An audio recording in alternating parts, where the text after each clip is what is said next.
What is up, guys? It is Thursday, and we are on the downward slope to the Royal Rumble. We've got some major news to talk about tonight, a Royal Rumble bracket to look over, and a Mount Rushmore to build. But before we jump right into that, make sure to hit the like button if you are watching us on YouTube. And if you are listening on Spotify or other podcast networks, feel free to leave us a nice 5-star review. Quick shout out to this week's Patreon producers, Jay by Proxy, Muscle Fiend 53, Randall Beatley, OG Ian the Noobs Newberry, and OG It's Zinny. Shout out to you guys. Thank you for supporting the show. So first up, let's talk about Matt Cardona. So Matt Cardona has filed a trademark on his old name, Zack Ryder. And we all know what this is probably hinting at, right? I mean, obviously, we all know at this point what Matt Cardona is doing. I mean, unless we're just way off and Matt Cardona's starting a Zack Ryder brand energy drink or a Zack Ryder brand hair gel, more than likely this means we're getting Zack Ryder in the 2023 Royal Rumble. Surprise entrant. There you go. Mark it down. That's happening. There's honestly the timing of this. There's no other reason he does this, right? But, you know, you got to ask yourself, the question you have to ask yourself about Matt Cardona or Zack Ryder, what are we going to call them? That's not the question, but what are we going to call him? Let's call him Zack Ryder. The question you got to ask about Zack Ryder is, what value does he bring in WWE? Has his status raised since he left? Or is he just still a jobber, still a guy who gets lost in the mid-card? It'll be interesting to see that if he makes a return, is he coming back for the long haul or is he coming back short term? I bet there's probably some value in bringing him back for a short-term run, but I don't foresee a long future for Zack Ryder in the WWE. I think that the success for Zack Ryder is staying as Matt Cardona and working the indie scenes. I think he's found his niche there. I think the crowd embraces him. I think he's become an indie darling, and I think that's where he lives, right? But when you talk about Zack Ryder, you have to talk about a guy that WWE absolutely dropped the ball with. Like, Dolph Ziggler, Zack Ryder, R-Truth, some of those come to my mind when I talk about the biggest balls that were dropped within WWE. But when he was at the peak of doing his YouTube show, there was nobody bigger or nobody more over with the fans. He had the Internet Wrestling Championship. He was a fan favorite, but back in that time, WWE just refused to pull the trigger on him. So it's interesting. We'll see what happens. We'll see if, what do y'all guys think? Are we not getting a Zack Ryder appearance at the Royal Rumble this year? Next up, we have Devon Dudley announcing his departure from WWE. And this is going to sound like a little bit of an asshole, but this is a casual wrestling show, and I am a casual wrestling fan. I honestly didn't know that Devon Dudley still worked in the WWE.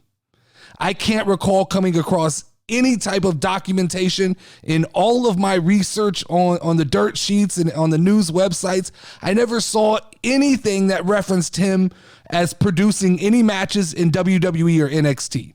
But that's me, right? Maybe I'm just a dumb casual fan.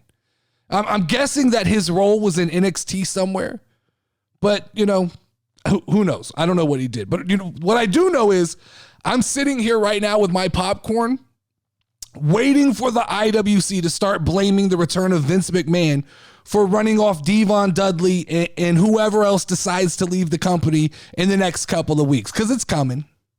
It's coming. The IWC can't resist this type of thing. They are absolutely waiting for the opportunity to blame everything that happens in WWE on Vince McMahon in the upcoming weeks. And I'll be here for it. I'll watch it and I'll laugh.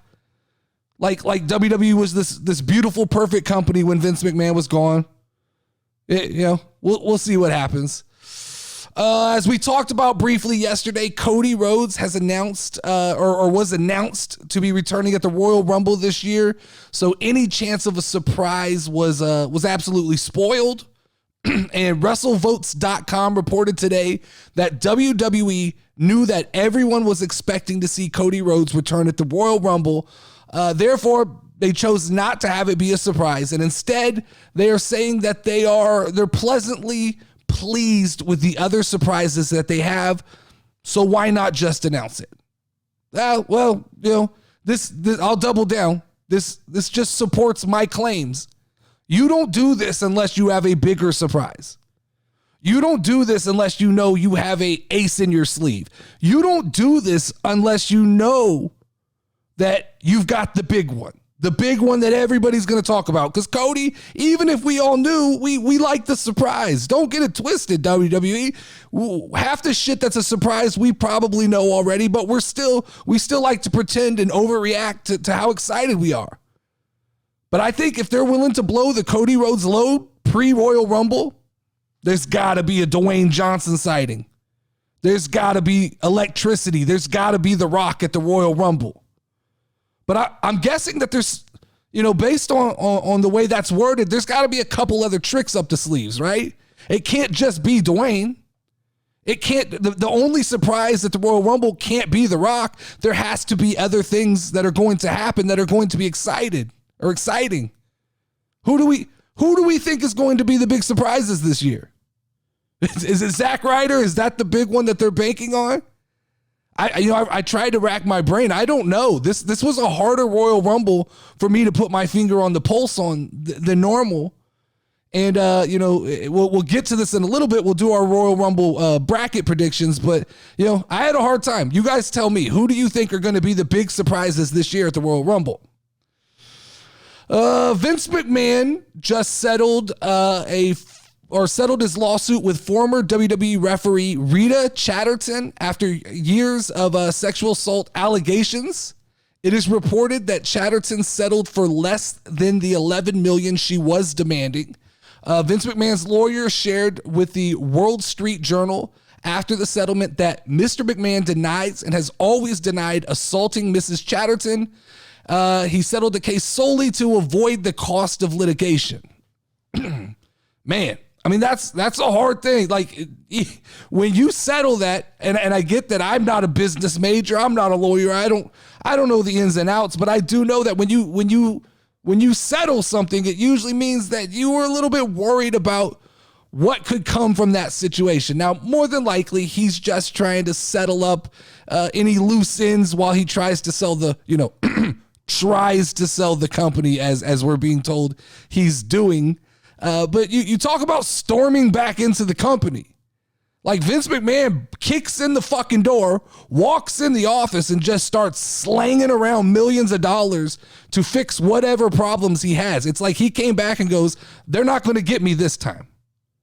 I imagine it's got to be tough to sell a company to someone like Disney when your ex-employees are running around trying to sue you for sexual assault. Like, I get it. That's probably a problem. Last big story to talk about here. Tony Khan has addressed FTR's AEW status, saying he hopes to see FTR back in an AEW ring at some point. They need some time to recover from what was one of the most intense years of wrestling any team has ever done. The schedule that they went through, all of the different places they worked all over the world, won plenty of different championships. They won every championship. Yeah, Tony, they won every championship except the AEW Tag Team Championship, the one that you control. So I'm sure they're just chomping at the bits to come back and job out for your AEW Tag Team division. I'm sure they're chomping at the bits to come back and job for the Young Bucks, right? I'm sure they're chomping at the bits to come back and lose to the Acclaimed again, or lose to the Ass Boys again. Like, I imagine, I have to think that, Tony Khan, there has to be a little bit of smart ass involved in this, right? Like, he has to know he fumbled the ball with FTR. And I'm not a big FTR guy, but I think it's quite obvious that Tony Khan didn't know what he was doing when it came to having them, right? And I think that right now, I think that they're taking this break and they're probably sitting back and they're watching WWE right now, and they're seeing what Triple H does and how long he actually stays in control. I would like to believe that FTR is kind of monitoring the situation and seeing how involved Vince McMahon comes, because they don't want to do any more segments in the shower shaving each other's backs. That's not what they're looking to do. Maybe they work the indie scenes a little bit, but I think if Triple H stays in charge, there's a good possibility FTR returns back to the WWE. And if you look at the WWE tag team division right now, it's pretty stacked up, man. Like, it would be lots of fun to have FTR back and get involved with some of these new tag teams that we have. I think they could work. I think there's a lot of fun to be had. And I know I don't place FTR that high on the list of, like, you know, where I rank tag teams. They're top 5 for sure, I think, right? Maybe I'll do a top 5 list here in the next week or two of tag teams. But I do understand the value that they have within a professional wrestling company. And I do understand their ability to make other tag teams look good. And I do understand the value that they have within the IWC. So, you know, hopefully we see them back in WWE at some point. Stop what you're doing right now and head over to patreon.com/The Casual Wrestling Show and hit that follow button. And if you really enjoy the content, become a patron of the show for just $5 a month. You'll gain access to behind-the-scenes videos and all kinds of exclusive content. That's patreon.com/The Casual Wrestling Show. I put my heart and soul into trying to provide you guys with entertaining podcasts every day, and I truly appreciate every single person who listens to the podcast, whether you're a patron or not. Now let's get back to it.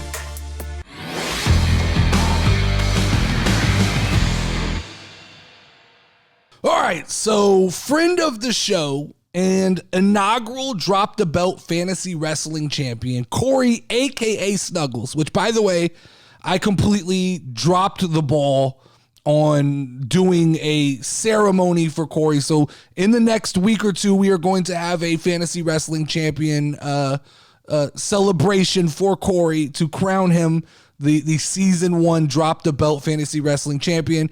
And I got some things in the works for organizing a little, we're going to step it up a little bit in season 2. I'll say that. Like, I'm trying to get my ducks in a row, trying to get somebody to kind of commission the league so that I can just sit back and have fun and talk about it and promote it. But so a friend of the show, Corey, a.k.a. Snuggles. Last year, he invited me into a Royal Rumble prediction competition.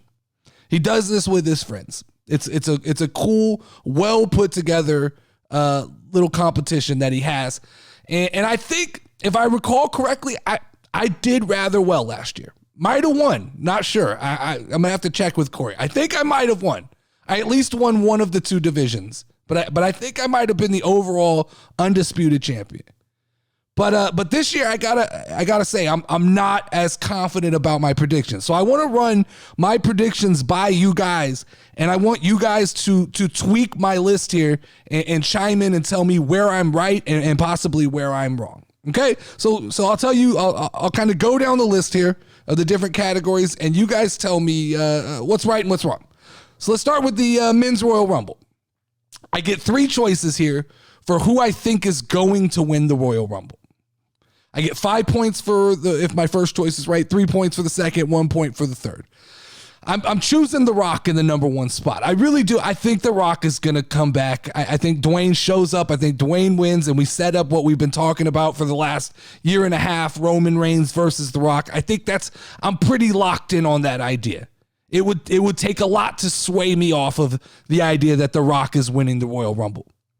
But my backup contention plan is that Cody Rhodes is probably second choice, right? So I got Cody Rhodes locked in at the second choice, and The Rock at 1, and Sami Zayn is my long shot. I would love for Sami Zayn to win the Royal Rumble. I just don't think it's happening. But that's and I think I'm pretty safe here. I'd like to say that I'm pretty safe picking those 3 as possible winners of the Royal Rumble. So then we move on to who's going to be the final 4 contestants in the Men's Royal Rumble. And this is where it gets a little dicey here. I went, it's got to be The Rock, because if he's winning, he's got to be in at the end. I think it's got to be Sami Zayn, because I think that I think Sami's going to have the crowd's heart, and the crowd are going to be excited. But I don't think The Rock can eliminate Sami Zayn. I think that it's going to have to work out in a different. Maybe he does. Now I'm going back. Maybe he does eliminate Sami Zayn, and that creates some tension between Roman and Sami, or The Rock and Sami. I'll have to rethink that. but I'm just picking the final four here. So I've got The Rock, I've got Sami Zayn, and then I think Seth Rollins and Cody Rhodes make it to the end because I think Cody offers the biggest swerve on who could win the Royal Rumble, right? People would still be believing that there's a chance, and I think Seth Rollins gets to play the villain, and Seth Rollins will probably eliminate Cody Rhodes. Somehow Sami Zayn gets knocked out, and I think The Rock eliminates Seth Rollins to win the Royal Rumble. I think that's what I'm thinking. Tell me if I'm wrong. Correct me if I'm wrong here. So then we got to go surprise entrance. Well, and for Corey's contest, surprise entrance means anybody who has not officially been announced for the Royal Rumble qualify as a surprise entrance, and you get to pick 5 of them. I'm going The Rock, which I think is a sure bet. I'm going Logan Paul, which I think is a pretty sure bet. I'm going Pat McAfee because I do believe that he'll show back up in WWE. I'm going Matt Cardona because of all the Zack Ryder stuff. And then I'm going to jump out on a ledge and I'm going to go Nick Aldis. I've seen his name thrown around enough that I like the idea of him showing up in the Royal Rumble. But if you guys think there's a better, like a more solid choice, let me know. We'll switch that out because I'm not locked in on that group right there. So then let's go most eliminations. You just got to go with who's hot, right? Who's hot and who's usually kind of the monster at the time. I think it's Gunther. I think it's safe to say that Gunther will have the most eliminations in this year's Royal Rumble. Who will be in the Royal Rumble the longest? I think that's Cody Rhodes. I think Cody comes in within the first 5 entrants, and then he's in it, in it to win it for the whole thing. And the winning number I'm going to pick is number 30. I think The Rock comes back number 30 because he won't be in ring shape, and so he will put on the shortest of all performances in the Royal Rumble at number 30. That's my list there. There's an entrance. You pick the 1st, 2nd, 5th, 10th, 15th, 20th, 25th, and 30th. I'm not going to go over that because that's so just, throwing sand in the wind. It's almost impossible. So let's go back up. Let's go back up to the women's division here. Now, for the women's winner, I have, for 5 points, Rhea Ripley. I'm pretty sold on that idea. I think Rhea's winning the women's Royal Rumble. But the backup to that, I have Becky Lynch, which I think is a solid backup plan. And third to that, I have Alexa Bliss because just if there was some wild card thing that happened, if they wanted to really push this Uncle Howdy shit, I think that Alexa Bliss could somehow sneak back in if she loses to Bianca Belair at the Royal Rumble. My final 4, well, you got to put Rhea Ripley in there. I think you have to have Becky Lynch in there. Then I just went out on a limb and just started, really thinking. And I think that I'm going to go Bayley and Raquel Rodriguez. Now I'm torn because I think there's a chance Liv Morgan makes it to the end. I really consider switching out Bayley with Liv Morgan. And you guys tell me if you guys think that's a good choice. I'm probably open to changing Liv Morgan changing out that 3rd spot to Liv Morgan instead of Bayley. But I think Raquel Rodriguez makes it. I think that, they're going to push Raquel Rodriguez. Surprise entrance, I have Chelsea Green. I have Beth Phoenix. I have Naomi. I have Nikki Bella. And I have Mickie James. And I am not sold on any of those. So you guys throw out surprise entrance for the Women's Royal Rumble names in the comments, and I will definitely look at them and highly consider throwing them in because I think some of these that I have are, I don't know if I'm getting points here. I think these are extreme long shots. Most eliminations, it's either Rhea Ripley or Raquel Rodriguez. And I think if Rhea Ripley's going to win, then they're going to give the push on most eliminations to Raquel Rodriguez. Longest entry, I think, is Liv Morgan. And I don't have a winning number. I just don't have a winning number. I have no clue. I'll have to, you guys throw out what number you think's winning the Women's Royal Rumble. I imagine that Rhea Ripley is going to come in somewhere middle of the pack is what I'm imagining. But that's pretty much what I have there to kind of submit. I'd like to get that turned in by this weekend. So you guys jump in the comments and let me know anything you would change as far as those lists go. And we'll update it and get that submitted. And we can kind of take pride if we win we could take pride as a team, the casual wrestling community team. We do this as a community. We'll win.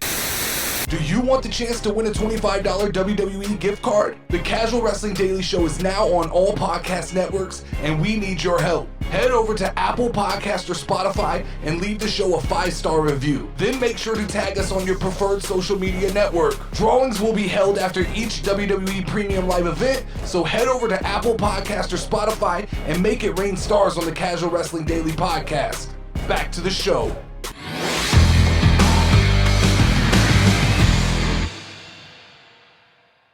All right, it is Thursday, and you know what that means. It is time for our weekly segment, Immortals of the Squared Circle, where every week I take a look at the Mount Rushmore of a different topic in the world of professional wrestling. This week, I'm going to be discussing the Mount Rushmore of women's wrestling. I'll be breaking down the 4 women's wrestlers who have made the biggest impact and left the biggest legacy in professional wrestling. So let's jump right in with my Mount Rushmore of women's wrestling. Starting with, I don't think you can start a Mount Rushmore without throwing Trish Stratus onto that mountain. Carve her in. To me, she's synonymous with women's profession. There was a part of me that said Sable. There was a part of me that, and then that's not happening. It's Trish Stratus, right? Considered one of the pioneers of women's wrestling, a trailblazer for so many female wrestlers that came after her. She had all the in-ring ability, all of the charisma, longevity. Like she had everything you need, and still comes back from time to time and can still do it. And I think she had a strong impact. And I think that, I'm not a female, so I don't know, but when I hear a lot of the women's wrestlers speak, I hear them speak as Trish Stratus was the one that they looked up to and really, kind of made them want to get into professional wrestling.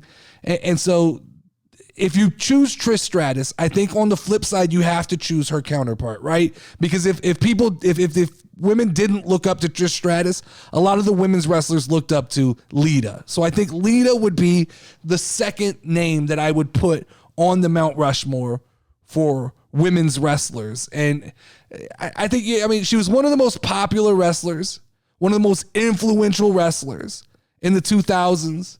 She was basically the pioneer, as far as I'm concerned, as far as I know, of high flying when it comes to women's wrestling. She did things that the Hardys were doing that no other women's wrestler was doing at the time. She was extremely innovative for her time, and her athleticism and her impact in the women's division and WWE. I think that Trish Stratus and Lita, they're solid choices to go, 1A and 1B up on the Mount Rushmore. Then it gets a little tricky because I think you can go in different directions, but I think that you can't talk about people's legacies and you can't talk about impact on pro wrestling without throwing Chyna up onto that Mount Rushmore, right? Once again, a pioneer, once again, so impactful in pro wrestling. One of the first females, if not the first female, to kind of break down the barrier and compete in the same matches in the same way as men, right? To win intercontinental championships and for people to not absolutely just roll their eyes when it happened, right? It was believable. Chyna broke down barriers in professional wrestling. Known for her incredible strength, her ability to just to compete. She just competed, part of D-Generation X.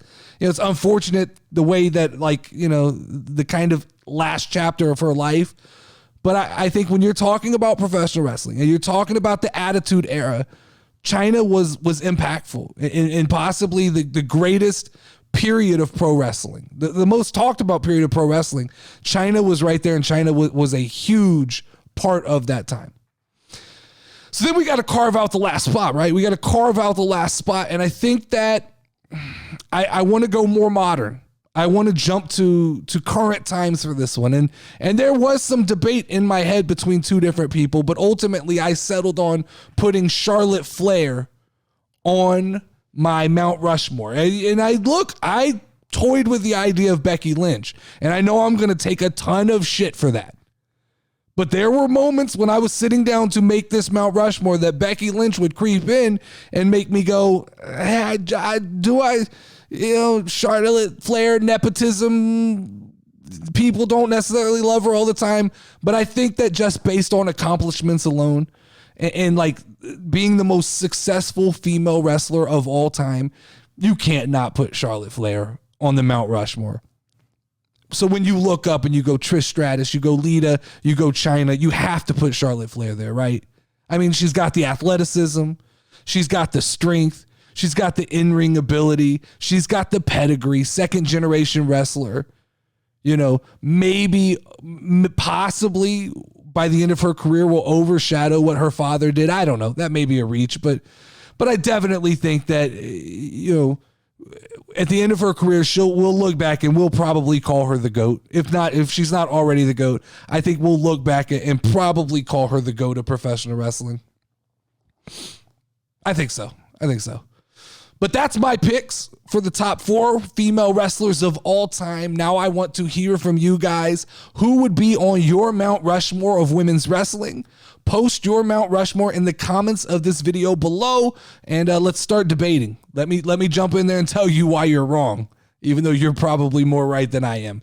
Who do you think deserves a spot on the Mount Rushmore of women's wrestling? Let me know. And don't forget to tune in tomorrow to tomorrow's show, where I will discuss some of the best answers that I read in the comments with Lauren, because it is Level Up Friday, and you know what that means. It's time to level up your knowledge of the world of pro wrestling with our special guest, my better half, Level Up Lauren. We're going to break down all of the action from this past week. We'll talk about the biggest matches and the most talked about moments. We'll also give our predictions on what's to come and our hot takes from the news and gossip of the past week. So don't miss out this week's Level Up episode of the Casual Wrestling Daily Podcast. Tune in and let's level up together. And with that, I think we can officially ring the final bell.